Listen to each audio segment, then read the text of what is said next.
I've come up into the studio today because it's more of a thought today. It's more of a thought for the day, if you like. I'm actually away today, so I pre-recorded this one, which might be why it looks like I'm in the same garb than I was in the other one. It's true, but I should be back later on today.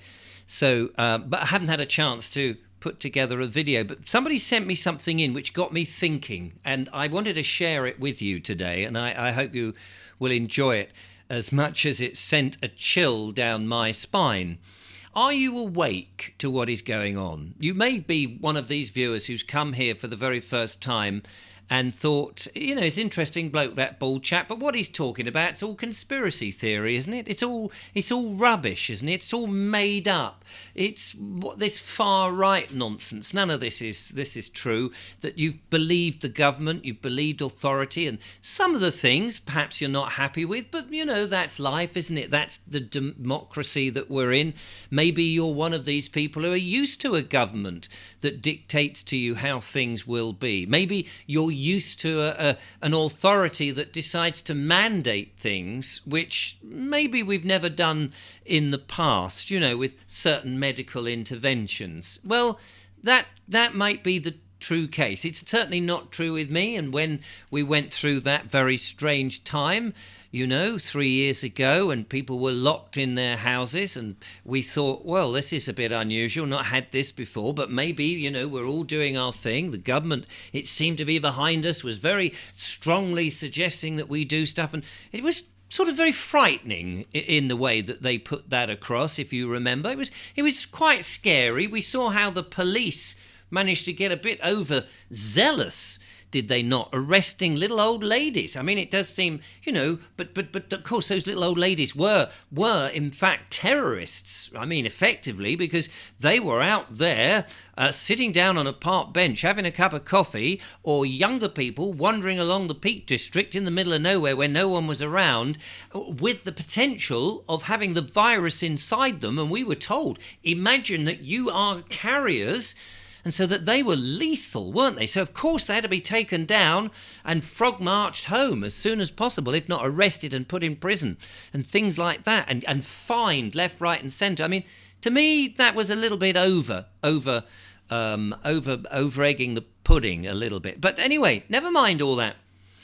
What was sent in to me, which sent a chill down my spine, was a speech from 2009. And if you're not fully awake, maybe this will wake you up just a bit, or at least question whether these so-called right-wing conspiracy theorists are actually talking rubbish, or maybe there is something to this.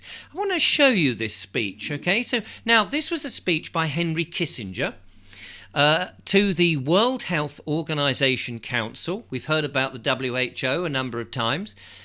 This was on eugenics on February the 25th, 2009. Have a look at what he said to a bunch of people who were there.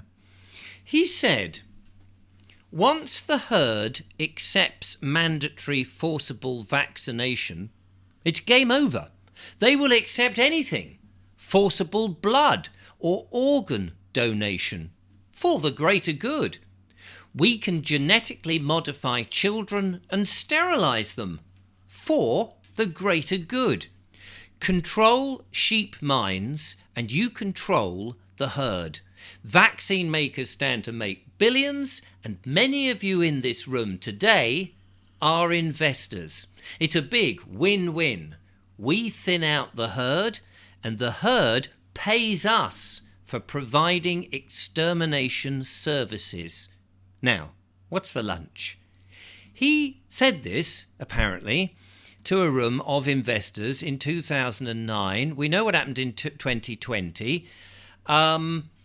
We know that there was a pandemic. We know that there was medical intervention. We know that in many cases this was mandated.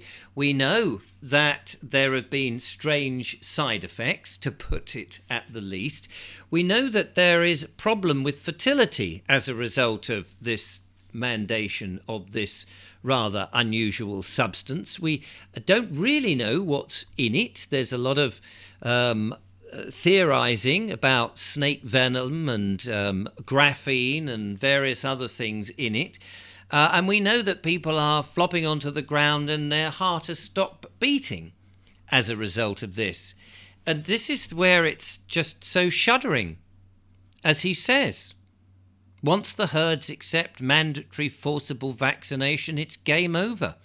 The bit that makes me shudder is here, the bottom bit, just here, where it says, we thin out the herd and the herd pays us for providing extermination services.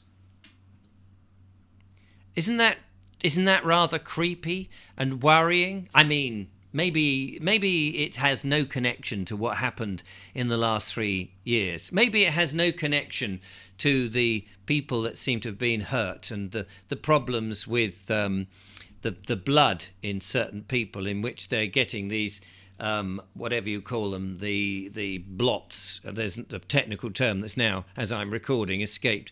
Clots. That's it. There we go. These blood clots and these various conditions that we see more people are using sticks or in wheelchairs or are actually buried 6 feet under the ground. Maybe none of that, his speech, has nothing to do with that. But as we know, we keep hearing, there's more likely to be other pandemics coming along. There's likely to be more lockdowns, and there's likely to be more so-called vaccines. It is somewhat curious that people have accepted without questioning what has gone on or what is going on. Maybe we just need to use a bit more critical thinking and just say, actually, do you know what is it you're putting into my body? Why would you accept any mandate for anything to a sovereign being, to something that is ours, that is pure?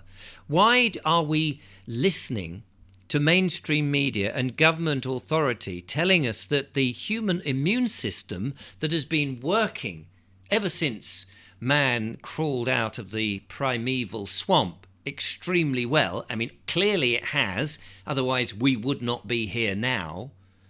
Why would we even entertain the idea that actually mandating any kind of treatment across the whole world was a useful and purposeful thing to the benefit of anybody? As he says, once the herd accepts that sort of thing, it is game over. Well, I don't know what game you want to play, but that's not the game I'm playing. So if any of this stuff sounds like there's likely to be more of it, I would suggest that we use our sovereign power to not consent and say, no, I want nothing to do with it. Thank you very much.